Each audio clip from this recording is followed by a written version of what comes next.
안녕하세요. 온라인 커머스와 이용약관이라는 주제로 웨비나를 진행했던 법무법인 디라이트의 이나은 변호사입니다. 이렇게 오늘 다시 뵙게 되었네요.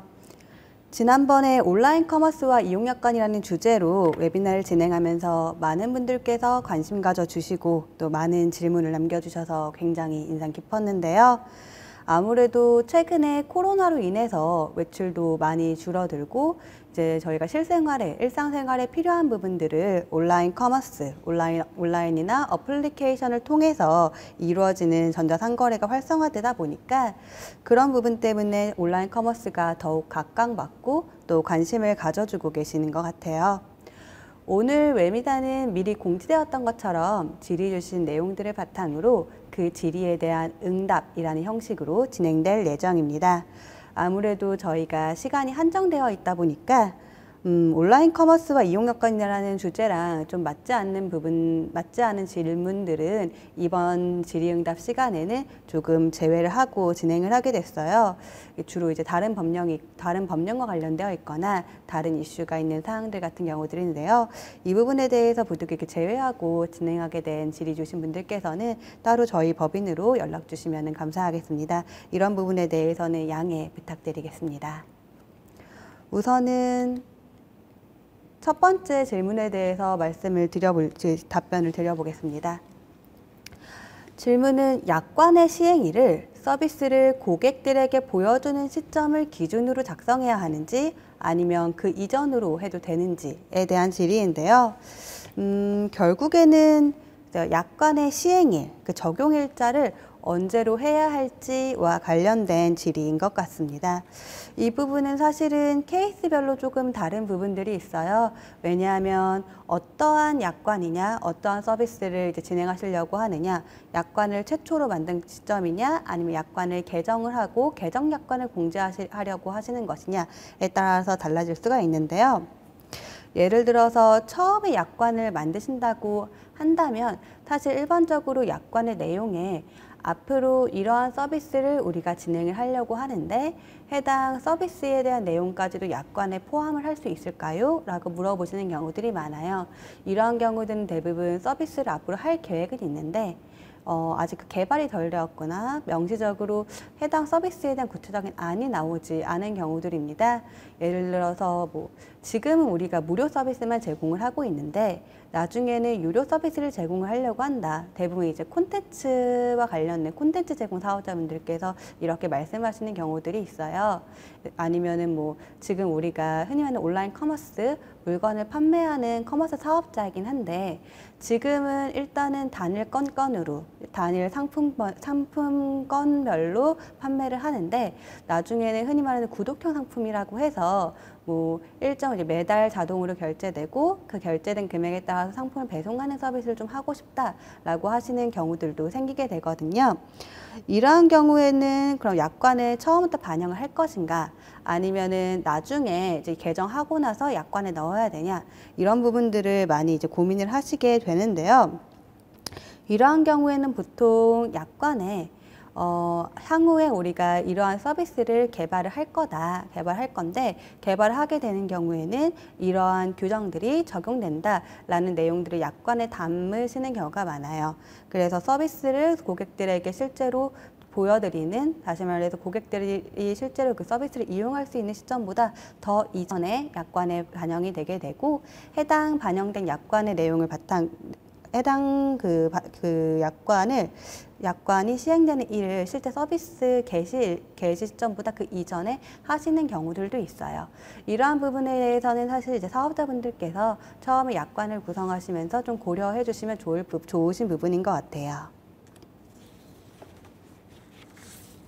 다만 이제 저번 웨비나에서도 말씀드렸지만 이용약관을 개정할 경우에는 적용일자 및 개정 내용, 그 개정 사유 등을 명시해서 그 적용일자로부터 최소한 7일 이전에 초기 화면이나 초기 화면과 연결 화면 등을 통해서 보여주실 필요가 있어요. 그리고 소비자에게 불리하게 계약 내용을 변경하는 경우에는 최소한 30일의 유예 기간을 두고 변경 사실을 알리는 걸 좋습니다.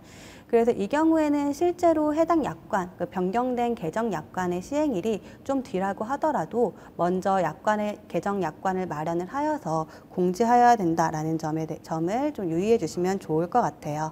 그리고 이와 같이 개정된 약관을 공지하실 때에는 개정 전의 약관과 개정 후의 약관을 명시하고 거기에 대해서 소비자가 고객께서 알아셔야 하는 이제 중요한 내용들을 명확하게 비교하고 표시하는 것이 바람직합니다.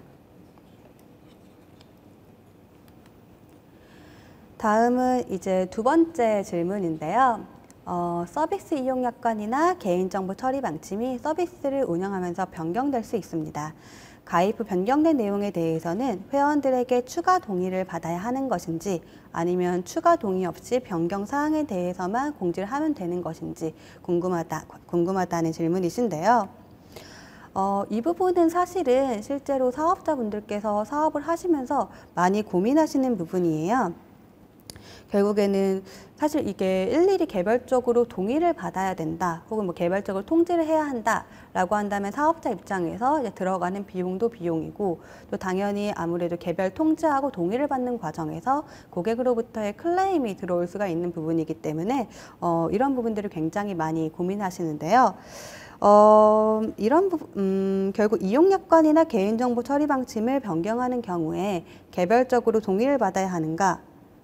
일단 명시적으로 동의를 받아야 하는 것은 아니에요. 보통 이러한 명시적인 동의를 받아야 하는 상황을 피하기 위해서 이용약관 같은 경우에 어떤 내용이 들어가게 되냐면 회사가 개정약관 그리고 개인정보 처리 방침을 공지 또는 통지하면서 회원에게 30일 기간 내에 의사표시를 하지 않는 경우 개정약관에 개정약관에 대한 의사표시가 표명된 것으로 본다는 뜻을 명확하게 공지 또는 통지하였음에도 회원이 명시적으로 거부의 의사표시를 하지 않았을 경우에는 회원이 동의한 것으로 본다라는 취지의 내용이 들어가 있어요.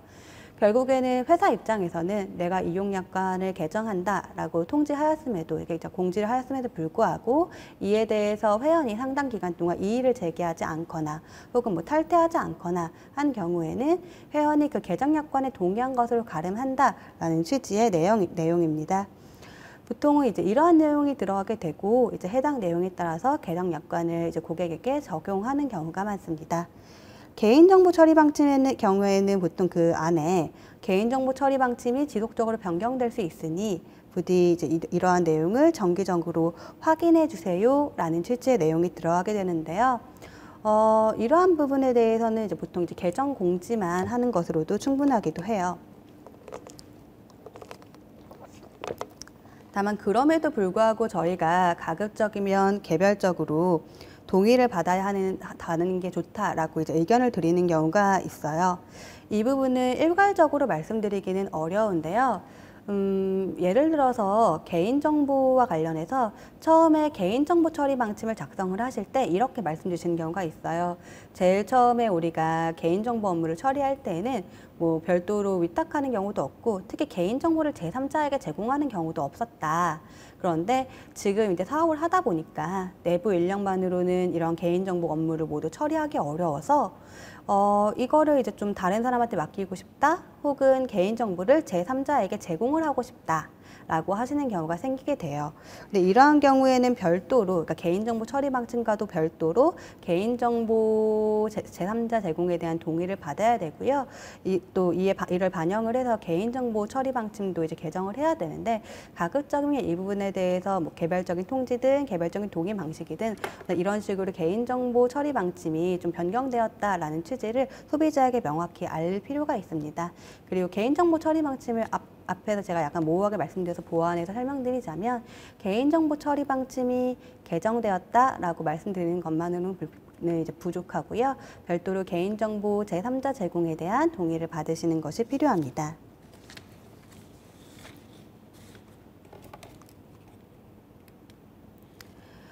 약관의 고지 방식은 그냥 문자든 메일이든 아무 방식으로 해도 괜찮은가요? 라는 질문인데요.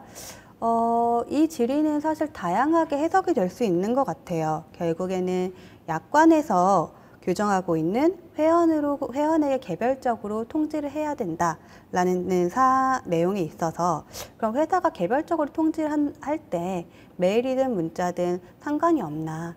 다시 말해서 약관에서 회원에게 개별 통지할 때 이러이러하게 방법으로 개별 통지해라 라고 규정이 보통 되어 있는데, 이때 이러이러하게 통지해라 라는 부분에 있어서 그 방법이 문자든 메일이든 상관없냐라는 질문이신 것 같기도 하고, 한편으로는 약관을 개정을 할 때 그 약관의 개정과 관련된 고지함에 있어서 뭐 개별 통지가 필요하다면 문자나 메일이나 아무 방식으로 해도 되나? 라는 질문이신 것 같아요. 우선 저희가 약관에서 이러이러한 사항의 경우에는 개별적으로 이용자에게 통지한다 라고 규정하고 있는 사항의 경우에는 문자로 통지하시거나 메일로 통지하시거나, 이거는 아무래도 이제 사업자 입장에서 편하신 방법으로 약관에 규정해 주시면 될 것 같아요. 보통 이게 가장 많이 문제가 되는 게, 이제 개발해 주시는 그 개발자분들께서 좀 편하게 개발하실 수 있는 부분들이 좀 다 다르기도 하고, 비용적인 부분도 다르기 때문에 메일로 개발하는 형태로 이제 사업을 진행을 할지, 그러니까 메일로 통지하는 형태로 개발을 진행을 할지, 아니면은 문자로 통지하는 형태로 개발을 할지, 이러한 부분들을 이제 고민하시다 보니까 어떠한 형식으로 개별 통지를 해야 될지를 고민하게 되시는 것 같은데, 만약에 좀 약관을 작성하는 시점에 딱 명확하게 규정하시기 힘드시다면 약관에 그냥 뭐 메일, 뭐 문자, FC 등의 어떤 이제 개발적으로 통제할 수 있는 방법 중에 회사가 정하는 방법으로 한다, 아니면 뭐 이러한 등의 방법을 통해서 하면 한다라는 정도로만 명시를 해주셔도 될 것 같아요. 결국에는 이제 그 약관에 따르면 뭐 규정되어 있는 방식 중에 어느 방식으로 통지를 하더라도 개별적으로 통지한 건 되거든요. 뭐 다만 이제 좀 조심해야 되는 것이, 개별적으로 통지를 할 때 문자로도 통지할 거고 메일로도 통지할 거고 뭐 별도로 뭐 FC도 한다, 뭐 이런 식으로 좀 회사의 의무를 강화시키는 방향으로만 이제 규정하지 않으신다면 사업자께서 이제 편하신 방향으로 규정을 하시면 될 것 같습니다. 다만 이제 만약에 약관을 개정을 하는 경우에 고지 방식에 대해서 혹시 좀 질의를 주신 거라면, 앞서도 말씀드렸고 이제 저번 웨비나에서도 간단히 언급이 됐던 것 같은데요. 원칙적으로 약관 개정의 경우에는, 통상적인 경우에는 별도로 고지를 하지 않습니다. 다만 이제 약관에서 정하고 있는 바에 따라서 그 개정 내용이나 적용 일자, 사유, 필요한 내용 등을 명시해서 그 내용에 따라서 이제 뭐 7일 전 또는 30일 전에 고지하는 방식으로 이제 진행이 되게 되는데요.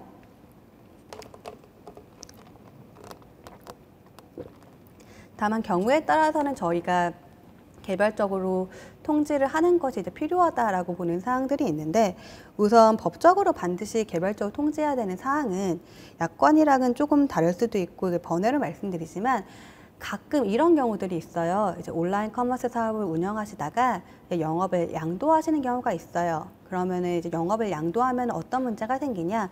통상적으로 이제 저희가 흔히 말하는 고객분들의 개인정보가 이전될 필요가 있거든요.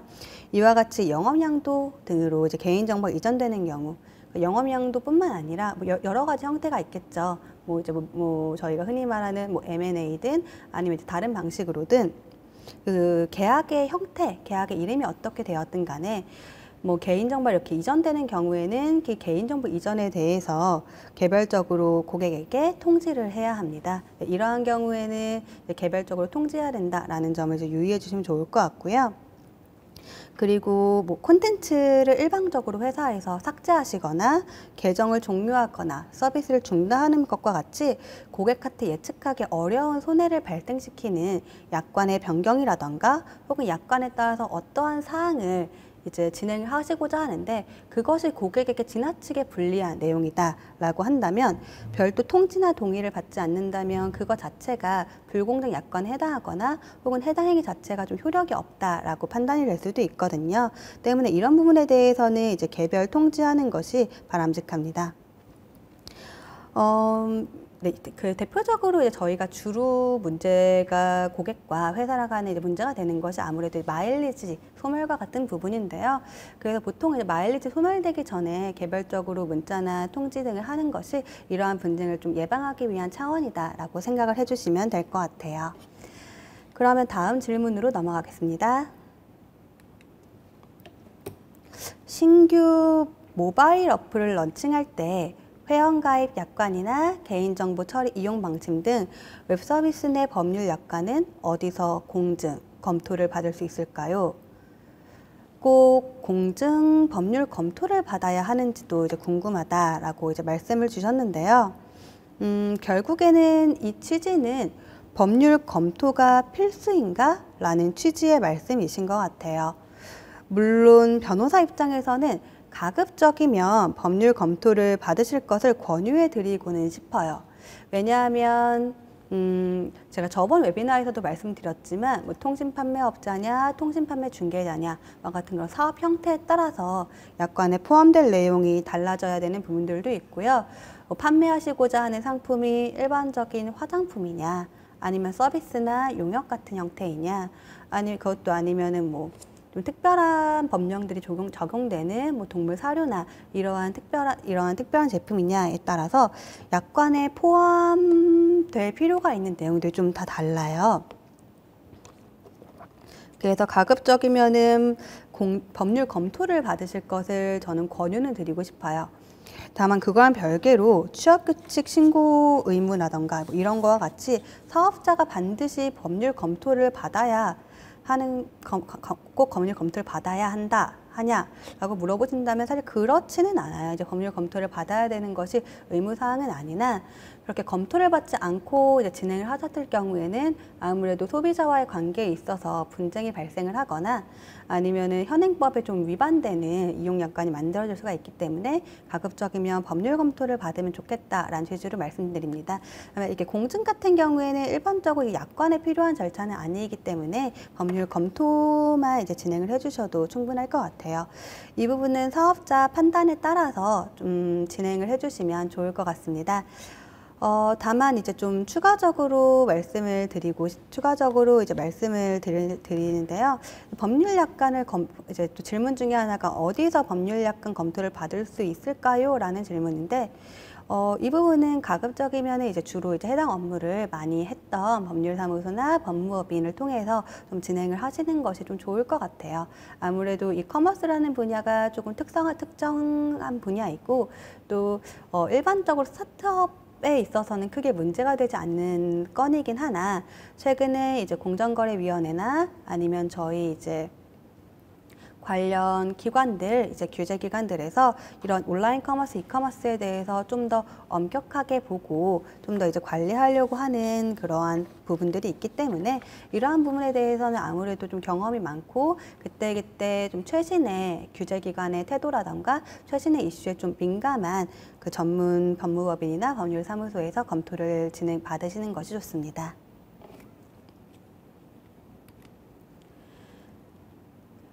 다음 질문인데요. 표준약관에서 문제가 발생했을 때 자주 무효화되는 조항들이 궁금하다라고 말씀을 주셨어요. 우선 사실은 그 표준약관이 무효가 되기는 굉장히 어렵죠. 왜냐하면 이제 표준약관 자체가 이제 규제기관에서 유관기관과 다 소통하고 소관기관에서 다 검토를 하고 나온 약관이기 때문에 표준약관이 이제 무효가 되지는 않는데요. 아마 그 질의 주신 취지는 표준약관이라기보다는 일반적인 이용약관에서 주로 이제 문제가 되는 부분들이 무엇인지에 대해서 이렇게 문의 주신 것 같아요. 그 이용약관에 있어서 주로 무효가 되는 조항들이 무엇인가라는 질의인 것 같은데 사실 이 부분은 사업자별로, 서비스별로 좀 다양한 부분이에요. 그래서 일반적으로 약관에 꼭 포함되는 내용들 중에서 주로 문제가 발생하는 내용들에 대해서 설명을 드리자면 계약 해지라던가 사업자의 손해배상 청구 금액 등과 같이 약관의 내용 자체가 소비자에게 지나치게 불리하다라고 한 경우에는 해당 약관 내용들이 무효가 되는 경우가 많아요. 또 예를 들어서 뭐 환불 자체가 아예 뭐 불가능하게 해놨다던가 이러한 부분들 역시도 관련 법령에 따라서 무효가 되는 조항입니다. 그리고 가끔 약관을 구성하다 보면은 사업자께서 사실 뭐 그런 내용을 아무래도 요구 주시는 경우들이 많아요. 뭐 전적으로 사업자의 책임은 없다라는 취지의 내용. 예를 들어서 뭐 사업자가 물건을 매입해서 판매함에도 불구하고 뭐 해당 판매된 물건에 대해서는 뭐 사업자가 전혀 책임을 지지 않는다. 뭐 이런 내용들을 이제 꼭 넣어달라고 요청하시는 경우들도 있는데, 다 이와 같이 일방적으로 사업자의 책임을 면제하는 조항의 경우에도 무효가 되기에 좀 쉬운 조항이기 때문에 어떠한 수준까지 사업자의 책임을 면제할 것인지에 대해서는 좀 그 서비스 내용이나 상품의 성격에 따라서 검토하고 진행을 하시는 것이 좋습니다. 그리고 이커머스 스타트업 기업들이 약관 관련하여 문제가 생기는 사례들이 궁금합니다 라고 말씀 주셨어요. 사실 이 부분은 아마도 가장 지금 그 웨비나를 시청해 주시는 분들께서, 들어주시는 분들께서 가장 궁금해 하시는 부분들일 것 같아요. 아무래도 뭐 약관의 내용이 불공정 약관으로 판정되는 경우도 문제가 될 수가 있고요. 개인정보 관련 사항이나 재계정 통지 관련 부분들도 이슈가 되는 경우가 많습니다. 근데 이 부분들 같은 경우에는 이제 앞에서 주로 제가 좀 어느 정도 얘기가 됐었기 때문에 추가적인 사례에 대해서 말씀을 드리자면, 본인이 통신판매업자인지 통신판매 중개자인지는 꼭 확인을 해주시면 좋겠어요. 앞에 그 통신판매업자일 때의 사업자께서 책임져야 되는 책임 범위와 통신판매 중개자일 때 이제 사업자께서 책임져야 되는 범위들은 굉장히 다르거든요. 굉장히 다름에도 불구하고 이제 뭐 그 거래처와의 계약명에 따라서 뭐 본인들은 난 통신판매업자 같은데요, 난 통신판매 중개업자 같은데요 라고 말씀해 주시는 경우들이 있어요. 그런데 사실 거래처와의 계약명과는 별도로 실질적으로는 그 계약의 내용을 좀 봐야 될 필요가 있을 때도 있거든요. 가끔은 이제 거래처와의 계약 내용을 보면은 관련된 모든 책임은 이제 그 사업자께서 지도록 되어 있음에도 불구하고, 이제 사업자께서 직접 해당 물건을 판매하는 통신판매업자로서 계약서에 기재되어 있음에도 불구하고 이용 약관에는 우리는 통신판매 중개자이기 때문에 판매된 상품에 대해서는 책임을 지지 않는다라는 취지의 내용을 이제 두시는 경우들이 있어요. 이러한 경우에는 실제로 분쟁이 발생했을 경우에 그 책임 소재에 대해서 굉장히 문제가 많이 생기게 되거든요. 그래서 이러한 통신판매업자인지 통신판매 중개업자인지에 대해서 서비스의 성격에 맞게 약관에 표시되어 있는지를 좀 살펴볼 필요가 있고, 실제로 이러한 부분들이 아무래도 스타트업 입장에서는 많이 문제가 되고 있어요. 그리고 통신판매업자나 통신판매 중개업자뿐만 아니라 지금 저희가 아무래도 진행을 하다 보면 이제 스타트업들께서 주로 사용하고 계신 계약서들을 접할 기회가 많은데요. 생각보다 이제 아무래도 이제 또 뭐 다른 곳에 쓰시던 계약서라던가 아니면 거래처로부터 받은 계약서라던가 인터넷상으로 이제 나와 있는 계약서라던가 이러한 계약서들을 바탕으로 이제 계약을 체결하시다 보니까 굉장히 원래 생각하고 계신 서비스 방향이나 그런 판매 형태와 계약의 내용이 좀 다를 때들이 있거든요. 그래서 이러한 부분들은 약관을 만드시기 전에 혹은 서비스 사업을 진행하시면서 계속적으로 한번 살펴봐 주시면 좋을 것 같아요. 우리가 실제로 의도하고 있는 내용에 맞게 계약서가 규정이 되어 있는지, 책임은 누가 지는 것인지 위주로 한번 살펴봐 주시면 좋을 것 같아요. 그리고 또 추가적으로 이제 문제가 되는 것이 지식재산권 관련한 부분들이 많이 문제가 되는 것 같아요. 예를 들어서 사업자가 이제 이커머스 기업이 통신판매 중개자라고 했을 때 가끔 보면은 사실 정말 중개행위만 하고 실제로 상품과 관련되어 있는 어떤 뭐 사진이라던가 설명이라던가 이러한 부분들은 직접 이제 물건을 판매하는 판매업자가 올리시는 경우가 많은데요. 그 판매업자가 올리신 자료들이나 그 내용들에 대해서 잘못된 내용들이 포함되어 있는 경우들도 있고 지식재산권이 좀 침해되는 내용들이 포함되어 있는 경우들이 있거든요. 예를 들어서 뭐 전혀 이미 다른 예를 들어서 뭐 브랜드 상품을 본인이 어떤 특정 브랜드 상품을 이제 본인이 권한 없는 자가 통신판매 그 중개자인 사업자를 통해서 이제 고객한테 판매하려고 하는 경우에 보통 이런 권한이 없는 자랑 해당 상품에 대해서 권한이 있는 자, 보통 이제 브랜드 본사와 이제 분쟁이 생기는 경우들이 있어요. 분쟁이 생기는 경우들이 있고 그렇게 분쟁이 생겼을 때 해당 본사 입장에서는 보통 우리 본사에서 사용하고 있는 광고 홍보물을 이 판매자가 임의로 그 마켓에 그 사이버몰에 올렸다, 지식재산권 침해다 이런 주장을 하는 경우들이 생기거든요. 이러한 부분에 대해서 아무래도 이커머스 스타트업 기업들 사업자 입장에서는 우리는 이 부분에 대해서는 책임을 지지 않는다라는 취지의 내용을 명시적으로 약관에 담아두시는 것이 좋습니다.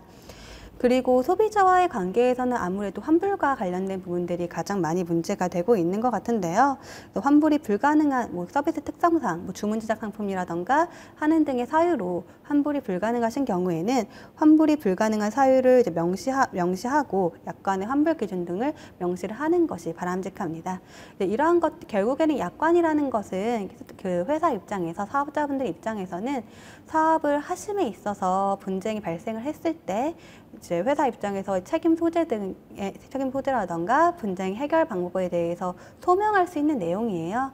결국 약관은 그 회사 사업자분들의 서비스를 이용하는 이용자와의 계약이기 때문에 가급적이면 사업자에게 유리하게 작성하되 한편으로는 서비스 실질에서 크게 벗어나지 않게 작성을 해야 되고 이용자에게 유리하게 작성한다고 하더라도 그 내용 자체가 현행법상에 위반되어 무효가 되거나 분쟁이 발생할 소지가 있게 작성돼서는 안 된다라는 점을 이제 기억해 주시면 좋을 것 같아요. 이용약관에 꼭 들어가야 하는 필수 항목들에 대해서 이제 말씀 주셨는데요. 사실 이 부분은 이제 어떤 사업을 하시냐에 따라서 조금 달라질 것 같아요. 저희가 지금 온라인 커머스라고 굉장히 좀 간단하게 이야기를 하고 있는데 이 온라인 커머스의 범위가 굉장히 넓습니다. 그러니까 어떻게 규정하에 따라서 굉장히 이제 넓게 진행이 될 수가 있고 저희가 이제 흔히 생각하는 것은 이제 옷이나 이러한 일반적인 재화 제품들을 판매하는 것을 온라인 커머스라고 생각하는데 사실 넓게 보면 물품 판매, 교육 콘텐츠의 제공이라던가 용역을 중개하거나 퀵 서비스를 중개하거나 카시어링 서비스 같은 경우에도 어떻게 해석하냐에 따라서는 이제 온라인 커머스이고 때문에 필수적으로 들어가야 될 사항이 다 달라요. 다 다르기 때문에 이 부분을 일관적으로 말씀드리기 어렵지만 기본적으로 처음에 약관을 작성을 하실 때에는 공정거래위원회에 올라와 있는 표준 약관을 바탕으로 관련된 내용에 대해서 사업자분들께서 어떻게 구성할지 좀 고민해 보시고 해당 내용들은 가급적 다 포함되게 작성해 주시면 좋을 것 같습니다. 일반적으로 이제 온라인 커머스의 경우에는 전자상거래 표준 약관이 이제 기본이 되어야 되는데요. 구체적인 서비스 내용에 따라서는 이제 해외 구매 표준 약관이라던가 모바일 게임 표준 약관이라던가 그 서비스 내용에 맞는 유사한 약관 선택을 해서 반영을 해주시는 방향으로 진행하면 좋을 것 같습니다. 다음 질문인데요. 홈페이지 하단에 이용약관과 개인정보 처리 방식 링크를 의무적으로 게재해야 하나요? 라는 질문입니다. 아무래도 이 부분 같은 경우에는 실제로 많이 좀 질문을 주시는 부분이에요. 왜냐하면 이용약관 개인정보 처리 방침을 작성하는 것도 어렵고 이거를 작성을 하고 다시 게재하는 과정에서 사실 사업자 입장에서는 추가적인 개발, 어플리케이션을 하신다면 추가적인 개발이 필요한 부분이거든요.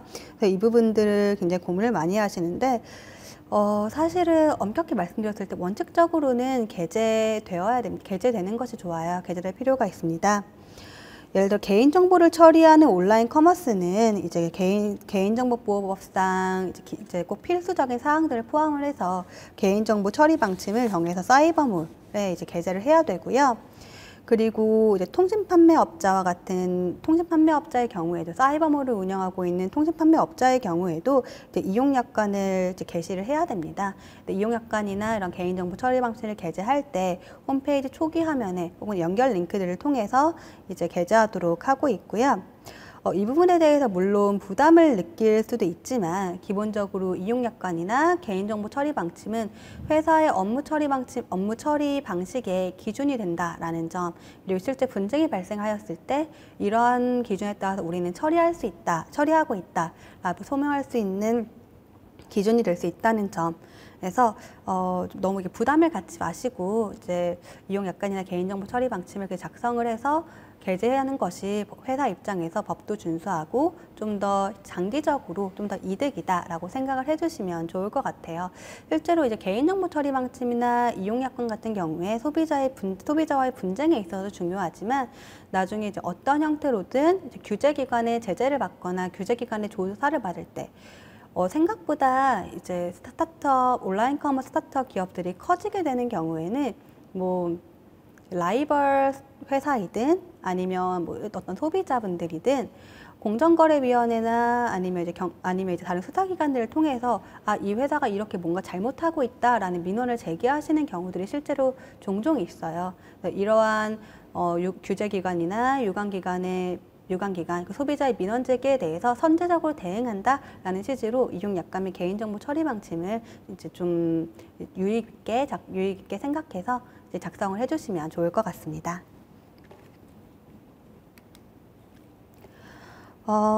홈페이지 상에서 거래가 이루어지지 않고 홈페이지 개인 연락처를 기재해 이를 통해 주문을 받으려고 합니다. 이것도 통신판매에 적용되어 해당 사업자가 별도로 있어야 하나요? 라는 질문인데요. 이 부분은 사실은 단언해서 말씀드리기 어려운 부분은 분명히 있어요. 아마 지금 제 생각에 염두에 두고 계신 방향이 블로그 마켓이나 이제 SNS 마켓을 염두에 두고 말씀을 해주시는 것 같아요. 다만 원칙적으로 이게 사실 질문이 두 가지인데요. 사업자 등록을 해야 되는가, 통신판매업자로서 통신판매업 신고를 해야 되는가 라는 질문인 것 같아요. 우선은 사업자에도 해당될 가능성이 높고요. 통신판매업자로 볼 가능성도 높아요. 이 부분에 대해서는 이제 다음 질문에서도 좀 비슷한 질문들이 있어서 다음 질문에서 조금 더 제가 보완해서 말씀을 드릴 텐데요. 우선 전자상거래법상 규정되어 있는 통신판매업자란 전기통신 등의 방법으로 재화 또는 용역의 판매에 관한 정보를 제공하고 소비자의 청약을 받아 재화 또는 용역을 판매하는 통신판매를 업으로 하는 자를 의미하게 돼요. 그래서 SNS 마켓이나 블로그 마켓을 통하게 하더라도 전기통신 등의 방법으로 재화 또는 용역의 판매에 관한 정보를 제공하는 데 해당될 가능성이 높기 때문에 통신판매로 판단될 가능성이 높을 것 같아요. 이 부분에 대해서는 지금 이제 유관기관, 공정거래위원회 등에서도 동일하게 판단을 하고 있는 것으로 알고 있습니다. 다만 이제 그렇다면 보면 반드시 통신판매업 신고를 해야 되나요? 라는 질문에 대해서는 직전 연도 동안의 통신판매 거래 횟수가 50회 미만이거나 부가가치세법상의 간이 과세자인 경우에는 통신판매업 신고 면제 대상에 해당합니다. 그래서 내가 당장 통신판매업 관련해서 이제 뭐 거래 횟수가 적다던가 거래 액수가 적다던가 하는 경우에는 통신판매업 신고가 면제가 되어요. 다만 이 의미가 사업자 등록을 하지 않아도 된다라는 의미는 아니고요. 사업자 등록과 관련해서는 다음 질문에서 좀 더 자세히 말씀드리도록 하겠습니다. 그리고 후속 질문에서도 말씀드리겠지만 이렇게 사실 SNS 마켓이나 블로그 마켓, 개인적인 연락처를 이제 블로그나 다른 공간에 올려서 판매하는 것에 대해서 이것을 사업자로 볼 수 있을 것인지 개인 간 이제 중고거래처럼 개인 간 거래로 볼 수 있을 것인지에 대해서는 좀 불분명한 부분들이 있는데요. 이것도 이제 다음 질문에서 좀 더 명시적으로 말씀드리도록 하겠습니다.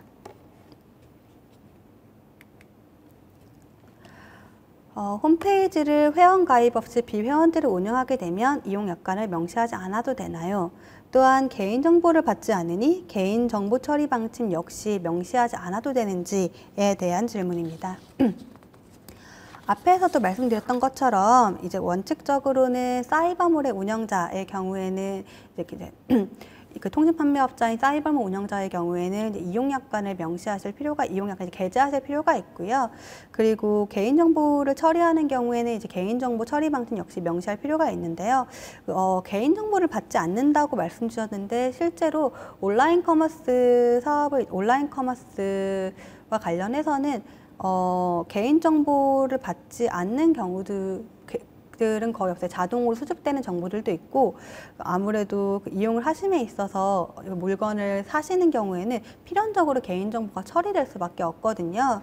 그래서 아마 이 개인정보를 받지 않는다는 부분에 대해서는 글쎄 비회원제로 그냥 이제 브라우저를 이렇게 둘러보는데 이땐 개인정보 수집되지 않으니까 이런 그런 개인정보 처리 방침을 기재하지 않아도 되는 거 아니냐는 취지의 얘기신 것 같은데, 비회원의 경우에도 서비스 이용 과정에서 분명히 이제 개인정보가 수집될 수가 있고, 그리고 사업자께서 개인정보에 해당하지 않는 정보라고 생각하시는 부분이라고 하더라도 법령상으로는 개인정보에 해당하는 정보들을 자동으로 수집하게 되는 경우들이 있을 수가 있기 때문에 가급적이면 이용약관 및 개인정보 처리 방침도 모두 게재해 주시는 것이 게재하는 것이 필요합니다.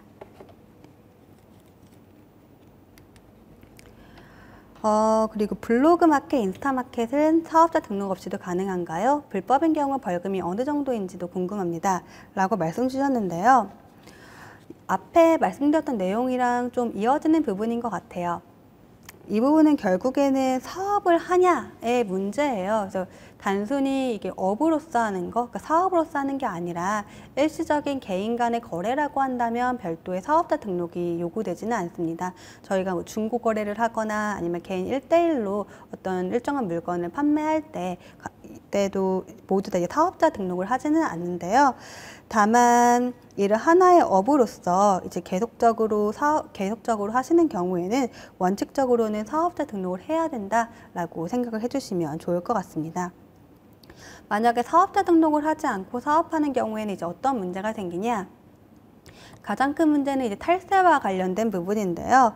그 탈세 행위에 해당하는 경우에는 가산세를 납부를 해야 되고요. 그 정도가 심한 경우에는 조세범 처벌법에 따라서 그 2년 이하의 징역이나 포탈세액의 2배에 해당하는 벌금을 내야 할 수가 있어요. 다만 이러한 구체적인 벌금이나 징역과 관련된 사항 등에 대해서는 얼마나 액수라던가 거래 규모라던가 그 구체적인 행태, 경우에 따라서 좀 내용이 달라질 수 있는 부분이기 때문에 명시적으로 뭐 어느 정도 선에서 문제될 수 있다라고 말씀드리기는 어려울 것 같습니다. 블로그 마켓의 경우에 구매자들의 별도 가입 절차가 없고 약관 동의도 없는 것 같은데 이렇게 운영해도 문제가 없나요? 라는 질문인데요. 이 부분에 대해서는 사실은 앞서 말씀드렸던 것처럼 계속 문제는 되고 있어요. 유관기관이나 이제 규제기관이나 아니면 유관기관에서 이제 말씀을 드릴 때에는 보수적으로 엄격하게 말씀드리면 사실 문제가 될 가능성도 있어요. 사업자 등록을 해야 되고 통신판매업 신고도 해야 된다는 입장에서 보면 사실 당연히 이제 이용약관이나 개인정보 처리 방식도 이제 마련을 해줘야 되는 건데요. 이 부분에 대해서 보통 이제 블로그 마켓이나 이제 SNS 마켓을 운영하는 쪽의 입장에서는 일시적인 이제 개인 간의 거래에 해당한다라던가 아니면은 이건 이제 사업으로 하는 것은 아니다라는 취지로 이제 주장을 하고 계신 경우들도 있는데요. 이거에 대해서는 지금 지속적으로 관련 법령 이제 개정 시도가 있는 상황이고 또 규제기관이나 유관기관에서도 현행 법령 하에서 좀 제재하거나 규제할 수 있는 방법들을 이제 좀 찾고자 하는 방향입니다.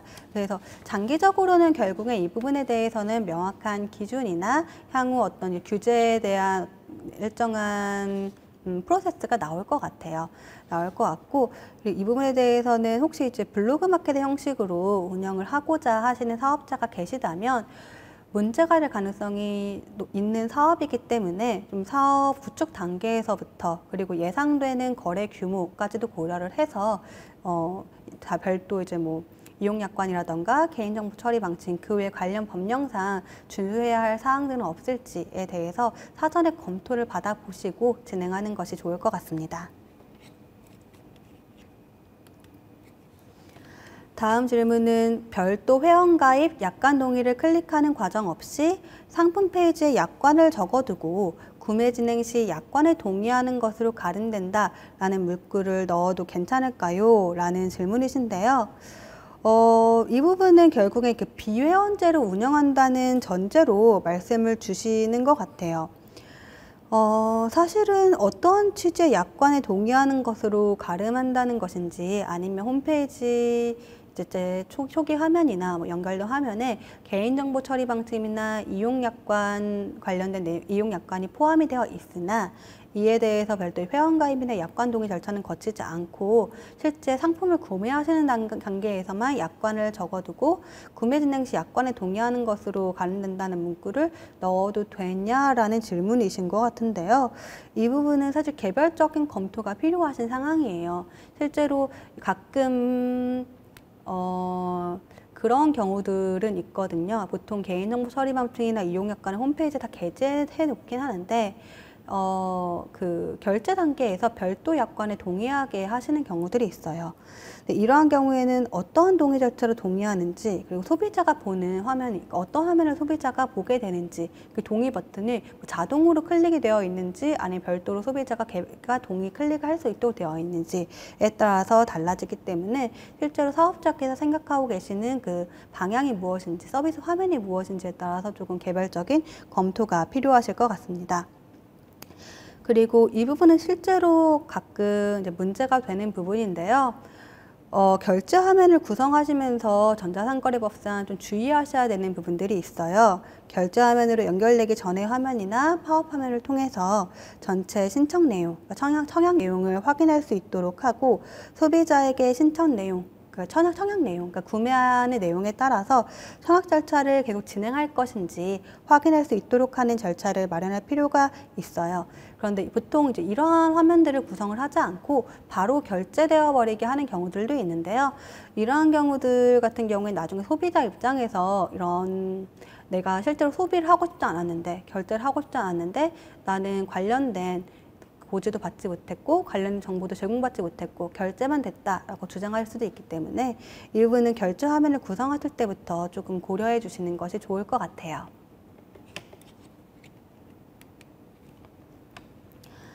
다음 질문은 이제 환불과 관련된 부분인데요. 자체 약관 및 규정상에 기입된 환불 불가 상황에서도 소비자는 온라인몰에서 구입한 물건에 대한 환불 요청이 가능할까요? 라는 질문입니다. 그래서 이제 예시로 들어주신 게 세탁한 의류는 환불 불가하다라는 약관 및 규정에 동의한 고객이 세탁은 했으나 의류가 망가지지 않았고 사이즈가 맞지 않는다는 이유로 환불 요청하신 경우를 말씀 주셨는데요. 소비자보호법이나 뭐 전자상거래법, 약관법 이런 관련 법령에 따라서 명백히 좀 무효가 되거나 아니면 소비자에게 환불이 필요한 사항이 아니라면 사업자께서는 그 약관에 따라서 환불 요청에 따라서 약관에 규정된 바에 따라서 환불 절차를 진행해 주시면 됩니다. 이 부분에 대해서는 이제 어떠한 물건을 판매하시는지에 따라서 좀 환불 절차나 환불 금액, 뭐 환불 기준에 대해서 좀 제한이 있는 부분이 있기 때문에 이러한 부분에 대해서는 내가 판매하고자 하는 상품에 대해서 적용되는 환불 기준이 어떤 것인지에 대해 좀 알아보고 진행을 해주시면 좋을 것 같아요. 소비자의 청약 권리라는 말이 있던데 이게 뭔지 궁금합니다. 라는 질문이신데요. 맞아요. 저도 앞에서 청약의 철회라는 말을 많이 썼던 것 같아요. 사실 청약의 철회라는 말이 조금 어렵게 느껴지는데요. 결국에는 온라인 커머스를 통해서 상품이나 용역을 구매한 후에 그에 대한 환불을 요청하는 권리다라고 생각을 해주시면 될 것 같아요. 사실 내가 이걸 살 거다라고 청약을 했는데, 청약이라는 건 결국에는 살 거다라고 먼저 약속을 청했는데, 그거에 대해서 근데 이제 뭐 이러이러한 점 때문에 나는 이걸 사고 싶지 않아라고 그 계약을 취소하는 거다라고 이해를 해주시면 조금 더 아무래도 쉬울 것 같습니다.